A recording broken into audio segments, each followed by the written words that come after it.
एक मुर्गे से इस माइक पर तकरीर करना मुर्गे से अंडे देने के बराबर। मुर्गा अंडा दे दिया, कभी सुने हैं? एक बादशाह मुर्गी पालता था, तो अब बादशाह तो बादशाह होता है ना, वो एक वजीर को मुकर्रर कर रखा था मुर्गियों को पालने के लिए कि दाना खाए खाना दाना खिलाओ, चावल खाए चावल खिलाओ, गेहूं खाए गेहूं खिलाओ, रोटी खाए रोटी खिलाओ, और मुर्गी अगर रसगुल्ला भी मांगे तो रसगुल्ला भी खिलाओ। अब बादशाह का मिजाज एक दिन बदला, उन्होंने कहा कि अच्छा वजीर ये बताओ, ये मुर्गी रोजाना कितने अंडे देती है? कहा कि हुजूर मुर्गी तो एक दिन में एक ही अंडा देती है। तो बादशाह ने कहा कि नहीं, हमको 2 अंडा चाहिए, एक दिन में 2 अंडा। 2 अंडा कैसे हो? लेकिन बादशाह ने कहा कि जो मुर्गी दे दे उसकी जान बच जाएगी, जो मुर्गी 2 अंडा नहीं देगी उसको ज़िबा करके मेरे पास ले आओ। वजीर आके फरमान सुना दिया, तमाम मुर्गियों को खैरियत चाहते हो 2-2 अंडा दो, एक सुबह दे दो एक शाम दे दो, जान बच जाएगी। और जो एक देगा उसकी खैरियत नहीं है। कोई मुर्गी सुबह दी, कोई शाम को दी, कोई दोपहर में दी 2-2 अंडा। एक मुर्गी के पास देखा एक ही अंडा, तो ये वजीर ने नट्टी पकड़ा, बोला रे कि तुरा डरने लगलो रे। बादशाह का डर नहीं लगा, एक अंडा दिया, जान की तुम्हें परवाह नहीं है। तो मुर्गी बोली कि बादशाह वजीर साहब, दरअसल बात यही है कि हम बहुत मेहनत से बहुत मुश्किल से एक अंडा दिए हैं। दरअसल बात यह है कि हम मुर्गी नहीं है, मुर्गा है। अल्लाह आपके बैठने को आने को सुनने को अपनी बारगाह में कबूल फरमाए, आमीन बोले अल्हम्दुलिल्लाह। ताखिर हो गई है, मेरा प्रोग्राम आज अल्हम्दुलिल्लाह एक किशनगंज जिला में है, वो कहिए कि चांचल मालदा जिला डिस्ट्रिक्ट के अंदर में। अब वहाँ जाना है, मैंने तो समझा था कि वादा किया था कि आज 8 बजे हजरत आपको स्टेज पे चढ़ा देंगे, 8 बजे आपका बयान। मैंने कहा कि 8 से लेकर 9 तक बयान कर देंगे, 3 घंटे में मैं मालदा पहुँच जाऊँगा। लेकिन अल्हम्दुलिल्लाह अल्लाह की शान, अल्लाह जो चाहे वही होगा। अभी तक मैं आपके सामने खड़ा हूँ, अभी मेरी गुफ्तगू शुरू हुई है। दुआ करें कि अल्लाह इस जलसे को भी कामयाब करे, और वो जो जलसा है अल्लाह उसको भी कामयाब करे, आमीन बोले अल्हम्दुलिल्लाह। अल्लाह सबको खिलाता है, अल्लाह सबको पालता है, अल्लाह ने पैदा किया है, अल्लाह हमारे रहने के लिए जमीन का फर्श बिछाया, अल्लाह साया के लिए धूप के लिए आसमान का शामियाना लगाया। मेरे भाइयों, अल्लाह का जितना शुक्र अदा करो कम है। इंशाअल्लाह दुआया कलिमात के चंद अशार अगर आपकी इजाजत हो तो मैं सुना दूं। इरशाद अली भाई सुनेगा भाई? आमीन कहना। गुनाहों पे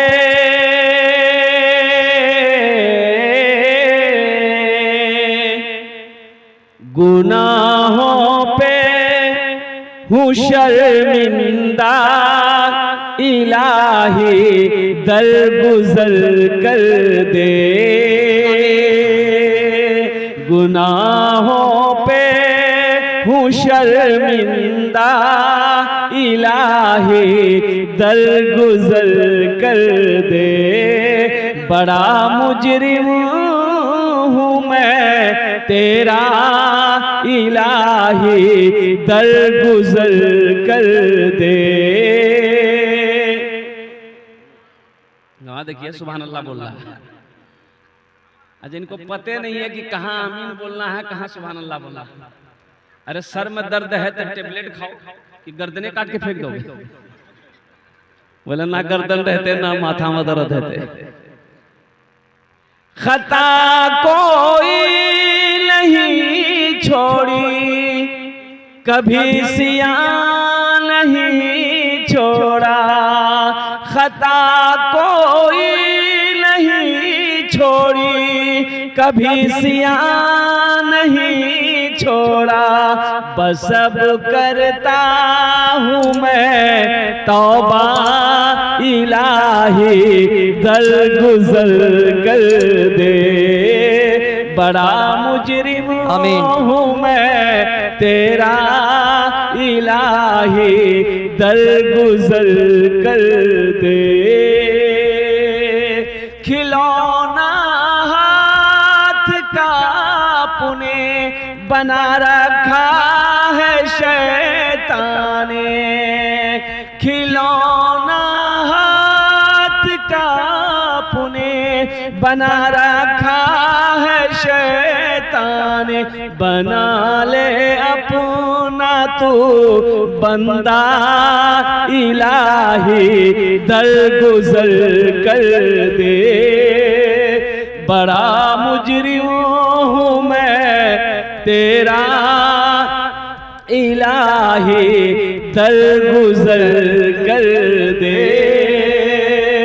गुनाहों पे हूँ शर्मिंदा अल्लाह इलाही दरगुजर कर दे।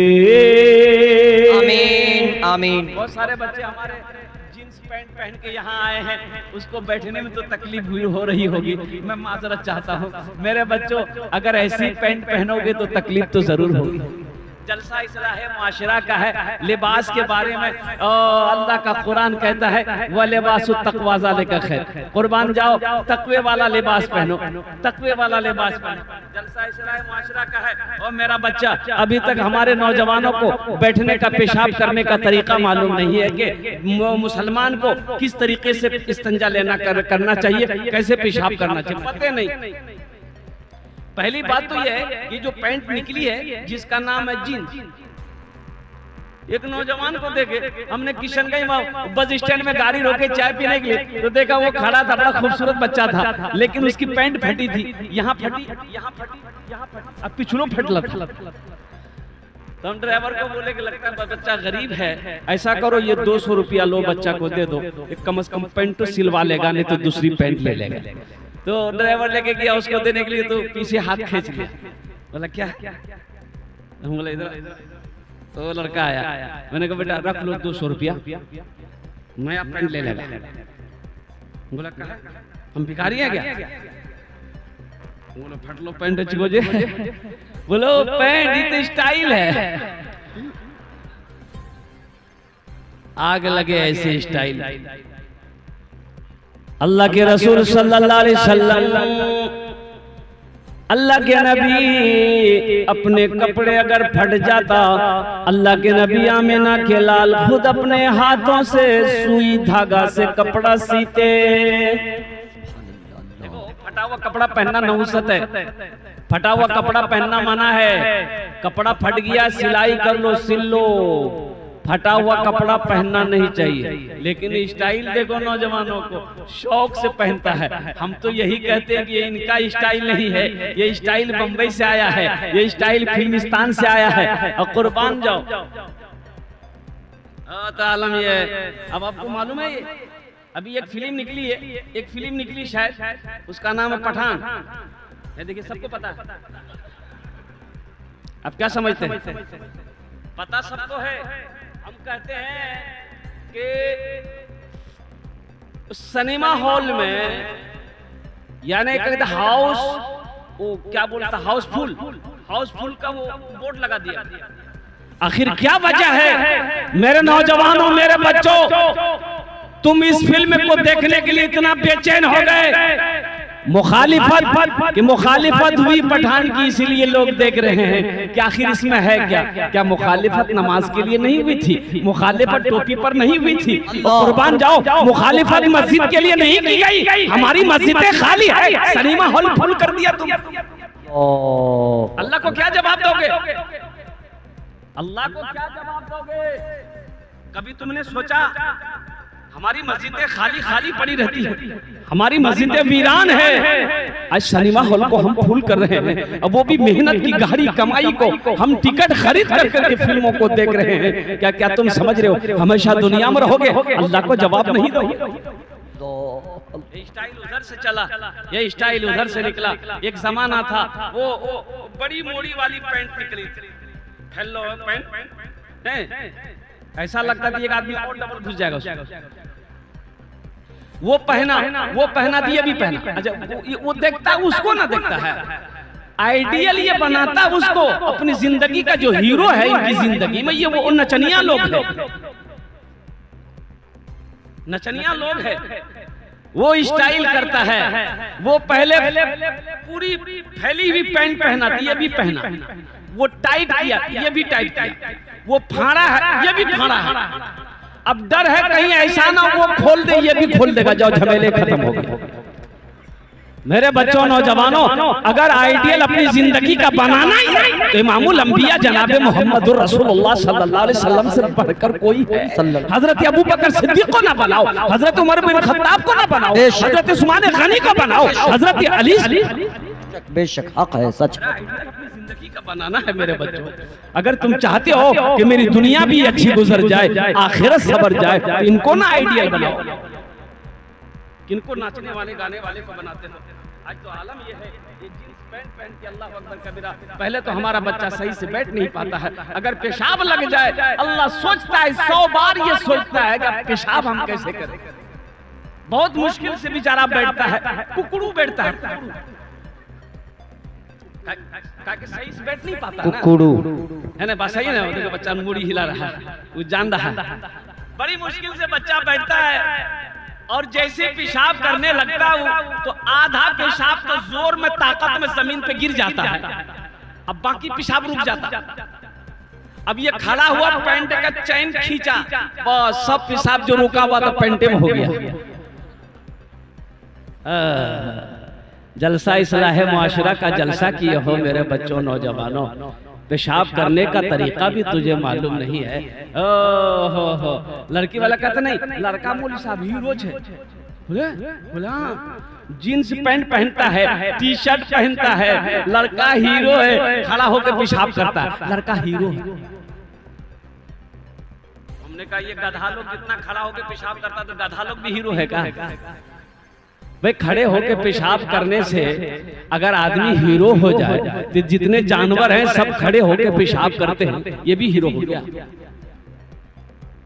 तुम्हें पता भी नहीं है, एक जगह जलसा करके वो जैसे ही क्या कहते जलसे में गया और देखा क्या कहते 5-6 नौजवान खड़े थे, तो मैंने कहा कि बेटा इधर जमात हो रही है, इधर तू लोग खड़ा होकर के तुम लोग बात कर रहे हो, जमात में शरीक हो जाओ। तो उन नौजवान ने कहा हाँ हजरत, हाँ। हमने कहा हाँ क्या करता है, चल जमात में चल। अब उसमें एक लड़का बोला हजरत नहीं आप नहीं समझिएगा, आप जाइए ना, मजबूरी है। मजबूरी है? कौन सी की मजबूरी है? वजू बनाओ चलो। बोला नहीं आप नहीं समझिए, मजबूरी ना है। हमने कहा मजबूरी तो औरत को होती है, कि तुम लोगों को कब से होने लगी? भाई मजबूर तो औरत ना होती है, मजबूरी उनके साथ में है, ऑप्शन उसके साथ में है, परेशानी उसके साथ में। अरे मर्दों को क्या है? तो पता ये चला कि ये वो हीरो है, ये नौजवान है। मजबूरी ये बता रहा है कि ये जो पेशाब करता है पानी नहीं लेता है, नापाक है, वो नमाज का पढ़ा। नौजवानों मेरे बच्चों, क्या तुमने नौजवानों को मरते नहीं देखा? अफसोस। क्या तुम चाहते हो कि मेरी मौत हो जाए, मेरा जिस्म नापाक रहे? क्या कोई मुसलमान नापाक होकर अपनी जिंदगी गुजारता है? अरे नापाक हो गए, पानी मौजूद है, पानी नहीं है मिट्टी मौजूद है। मिट्टी तो मौजूद है, अरे कहीं पेशाब कर रहे पानी नहीं है, मिट्टी तो है, पत्थर तो है, कपड़ा तो है, वो उससे इस्तेमाल इस्तिंजा कर लो। बाद में आकर क्या कहते हैं कि फिर घर में पानी से इस्तेमाल कर लेना। नापाक तो मत रहो मेरे बच्चों, नापाक हो गए पाकी हासिल कर लो, कुर्बान जाओ, लेकिन हमेशा पाक रहो। इंशाल्लाह पाक रहोगे? कितने लोग तैयार हैं? इंशाल्लाह हमेशा पाक रहोगे, हमेशा पाक रहोगे। सुनो और कुर्बान जाओ। और कितना बेहतरीन नुस्खा अमल है। अल्लाह के रसूल जनाब मोहम्मद रसूलुल्लाह सल्लल्लाहु अलैहि वसल्लम की बारगाह में एक सहाबी ने अर्ज किया, ए आमिना के लाल, कोई ऐसा नुस्खा बता, वजीफा बताए, ऐसा कोई वजीफा हो। मेरे घर में तंग दस्ती है, मुफलिसी है या रसूल अल्लाह, फाका पे फाका होता है, कुछ हालात बेहतर हो जाए। अल्लाह के नबी सल्लल्लाहु अलैहि वसल्लम ने इरशाद फरमाया, तुम हमेशा बावजू रहा करो, तुम हमेशा बावजू रहा करो। इस अमल को वो सहाबी रसूल किए और फरमाते हैं कि मेरी रोजी में अल्लाह ने इतनी बरकत दिया कि घर में हमारा अब सामान रखने की जगह नहीं। सुभान अल्लाह, सुभान अल्लाह। हमेशा बावजू रहो, हमेशा बावजू रहो। देखो एक बात याद रखना, जो हमेशा बावजू रहता है अल्हम्दुलिल्लाह उसकी नमाज कज़ा नहीं होती है, उसकी जमात बहुत नहीं होती है। तो इसलिए हमेशा अगर चाहते हो कि मेरे घर में खुशहाली पैदा हो, मेरी रोजी में बरकत हो, मेरे रिज़्क़ में बरकत हो, तो अल्हम्दुलिल्लाह हमेशा बावजू रहो। देखो इंशाअल्लाह अल्लाह रोजी का दरवाजा खोल देगा, रिज़्क़ का अल्लाह दरवाजा खोल देगा। बेशक हक महीना है अल्लाह के नबी जनाब मोहम्मद रसूलुल्लाह सल्लल्लाहु अलैहि वसल्लम। देखो एक बात देखो, बहुत सारे नौजवान यहाँ पर बैठे हुए, मैंने ये क्यों कहा कि आज हमारी मस्जिदें खाली पड़ी, आज हमारी मस्जिदें खाली पड़ी है, अजान होती है, हमारे बच्चों को मोबाइल से फुर्सत है का? मोबाइल से फुर्सत मिले तब तो नमाज पढ़ेगा ना। व्हाट्सएप से फुर्सत नहीं, फेसबुक से फुर्सत नहीं, इंस्टाग्राम से फुर्सत नहीं, और कुर्बान जाओ स्टेटस लगाते लगाते बाप रे बाप, सुबह एक स्टेटस, दोपहर में एक स्टेटस, रात में एक स्टेटस। परेशान है ये मोबाइल के पीछे, परेशान है। और देखा भी किया कि जुमा के दिन ये बुधवार खाली अगर जुमा पढ़ने गया अगर मस्जिद, उस वक्त जुमा पढ़ने जाएगा जब इमाम साहब खुतबा देने के लिए तैयार होंगे, उसी वक्त मस्जिद में जाएगा और 2 ही रकात पढ़ेगा, और जैसे ही दुआ खत्म होगी 80 की स्पीड से मस्जिद से भागता है, ऐसा लगता है वहां कोई रस्सी लेके बैठा हुआ कि इसको पकड़ के उल्टा देगा। बोलो बात सही कि गलत है? बोलो भाई, जुमे की नमाज में 2 ही रकात नमाज है भाई, जुमे की नमाज 2 ही रकात नमाज है। ये तो कुर्बान जाओ, एक लड़का जुमे के दिन वजू बना रहा था, जुमे की नमाज पढ़ने के, जुमे की नमाज का टाइम हो गया था, वजू बना रहा था, उसका एक दोस्त आया, बोला की करिए रे, बोला वजू बना, बोले वो बुधवार वजू चक्र में नमाज चुड़ी तो चल, वहीं लोटा छोड़ दिया, बोला ठीक है, बोले जो भाग गया मस्जिद। एक रकात नमाज मिली, एक रकात नमाज छूट गई। सलाम के बाद अपने दोस्त का शुक्रिया अदा किया कि भैया तो ठीक है बोल रहे, अगर वजू बनाते तो एक रकात नमाज नहीं मिलती, अल्लाह करम एक रकात नमाज मिल गई। नमाज हुई? अरे बोलो नमाज हुई? जलसा इस्लाह मुआशरा का जलसा कर रहे हो मेरे बच्चों, मेरे नौजवानों, और कुर्बान जाओ ये नमाज कुछ मांगती है। फिर जुमे की नमाज तुम पढ़ते हो, वो भी 2 ही रकात नमाज पढ़ते हो, फिर उस वक्त जाते हो, जानते हो जुमे की नमाज में जब तुम जाते हो नमाज पढ़ने के लिए, जिस वक्त जो आदमी खुतबा के वक्त मस्जिद में नमाज पढ़ने जाएगा उसके बारे में क्या हुक्म? जो सबसे उलमा फरमाते कि जो सबसे पहले मस्जिद में जाएगा अल्लाह उसे 1 ऊंट अपनी राह में ज़िबा करके सदका करने के बराबर सवाब अता फरमाएगा, 1 ऊंट का सवाब मिलेगा। उसके बाद जो जाएगा 1 गाय का सवाब मिलेगा, उसके बाद जो जाएगा 1 दुम्बे का सवाब मिलेगा, उसके बाद जो जाएगा 1 मुर्गे का सवाब मिलेगा, उसके बाद जो आ जाएगा मस्जिद उसको 1 अंडे का सवाब मिलेगा, उसके बाद जो जाएगा इसके बारे में पता नहीं क्या मिलेगा। बताएगा जब इमाम खुतबा देने के लिए खड़े होते हैं तो फरिश्ते अपना रजिस्टर बंद कर देते हैं, वो खुतबा सुनने में लग जाते हैं। अल्लाह लिखा जाता है ऊंट का सवाब, गाय का सवाब, दुम्बे का सवाब, बकरे का सवाब, मुर्गे का सवाब, अंडे का सवाब। अब उस वक्त तुम मस्जिद में पहुंचे जब अल्लाह के फरिश्ते ने रजिस्टर को बंद करके खुतबा सुनने में लग गया है। इसलिए मेरे बच्चों कम से कम जुमे की नमाज पढ़ते हो, ऐसे 5 वक्त की नमाज पढ़ो। लेकिन जो भाई क्या कहते हैं कि परेशान है कि नहीं भाई हम बहुत परेशान, हजरत कोशिश करते जुमे की नमाज, जुमे की नमाज के जुमे के दिन कम से कम पहले मस्जिद के अंदर में जाया करो, 1 घंटा आधा घंटा पहले मस्जिद के अंदर में दाखिल हुआ करो। अरे जो कुरून इस्लाम में लोग जुमे की नमाज पढ़ने के लिए मस्जिद जब जाते थे, कब जाते जानते थे? वो अंधेरे में जाते थे। उस वक्त हम घर से निकलते थे कि रास्ता दिखाई नहीं देता था, चराग लेकर निकलते थे। लोग फजर की नमाज पढ़कर मस्जिद में बैठे रहते थे, जुमा पढ़कर अपने घर आते थे। अल्लाह क्या जुमा का एहतमाम था, जुमे की नमाज का एहतमाम था। मेरे भाइयों मेरे बच्चों नमाजों की पाबंदी करो, नमाजों की पाबंदी करो। इसलिए एक बात याद रखना, ये जिंदगी बहुत मुख्तसर है, जिंदगी गुजरती चली जा रही है, मौत करीब आती चली जा रही है।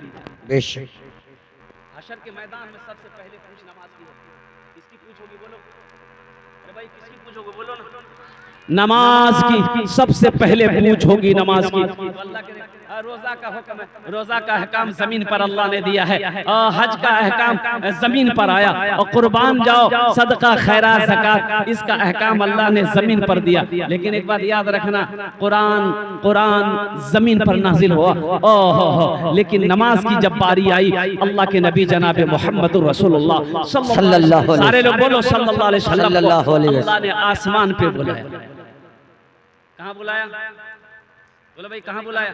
आसमान। अच्छा, ये आसमान जो देख रहे हैं, जमीन से जो आसमान देख रहे हैं, ये कई आसमान है? एक ही आसमान है कि और भी कोई आसमान है? एक नहीं है, एक आसमान नहीं है, 7 आसमान है। कई आसमान है?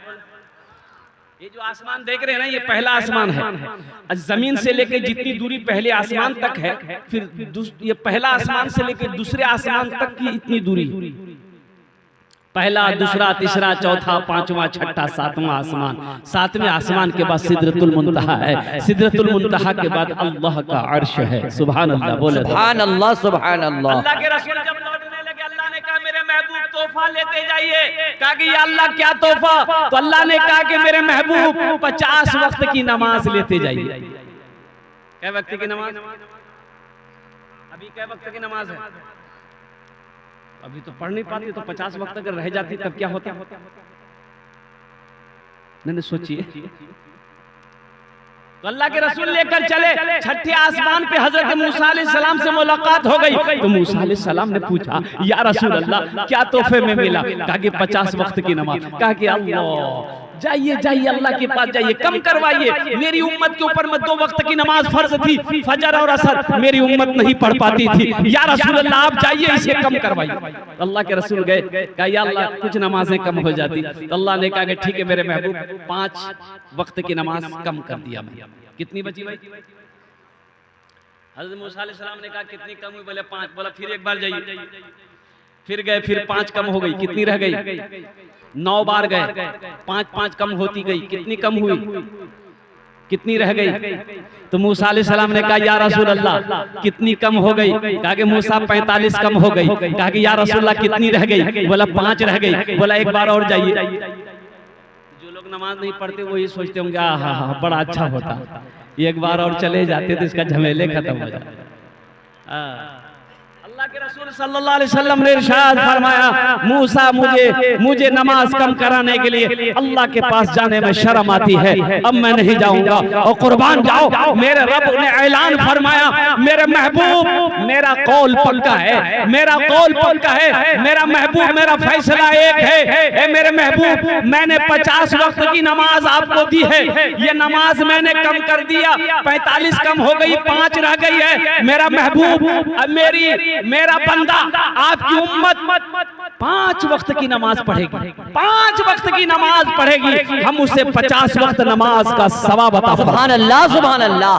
5 वक्त की नमाज पढ़ेगी, हम उसे 50 वक्त नमाज पढ़ने का सवाब अता फरमाएंगे। तो इंशाल्लाह मेरे बच्चों, नौजवानों, इंशाल्लाह आज से वादा करो कि हमसे भूल हुई है, हमसे गलती हुई है, हम गफलत में थे, आज तक हम मस्जिदों से दूर थे, सिर्फ जुमा पढ़ते थे। हमें जुमा नहीं, हमें जुमा भी पढ़ना है, लेकिन इंशाल्लाह सबसे पहले हमें 5 वक्त की नमाज भी पढ़नी है, पाबंदी के साथ पढ़नी है। इंशाल्लाह वादा करो कि आज की सुबह से लेकर मौत की सुबह तक इंशाल्लाह 5 वक्त की नमाज पाबंदी के साथ पढ़ें। कितने लोग तैयार हैं? इंशाल्लाह इंशाल्लाह। एक इमाम साहब मस्जिद के बगल में एक आदमी का घर था, वो भैंस पालता था बेचारा, उसको फुर्सत नहीं मिलती थी भैंस से। अब 10, 12, 15 भैंसें थी, फुर्सत नहीं मिलती। तो इमाम साहब ने उसको बुलाया कि भाई इधर आ, तू भैंसे के पीछे में रहेगा कि आखिरत के लिए भी कुछ करेगा, हशर के मैदान के लिए भी कुछ करेगा, और जन्नत में जाने के लिए भी कुछ करेगा। कहा कि हजरत आप देखते नहीं है, यही भैंसे के पीछे तो हम परेशान हैं, ना दिन में चैन है ना रात में सुकून है। तो हजरत ने कहा कि बेटा नमाज पढ़, मस्जिद के बगल में तेरा घर है, नमाज पढ़, बड़ा फायदे में रहेगा, नमाज पढ़। तो भैंस वाला बोला कि क्या फायदा मिलेगा हजरत, हम तो जाहिल आदमी हैं, क्या फायदा मिलेगा? बोला फायदा ये मिलेगा कि तुम्हारी जो भैंस है ना दूध ज्यादा देगी, नमाज पढ़ोगे ना दूध ज्यादा होगा। बोला की बोले? सही बोला।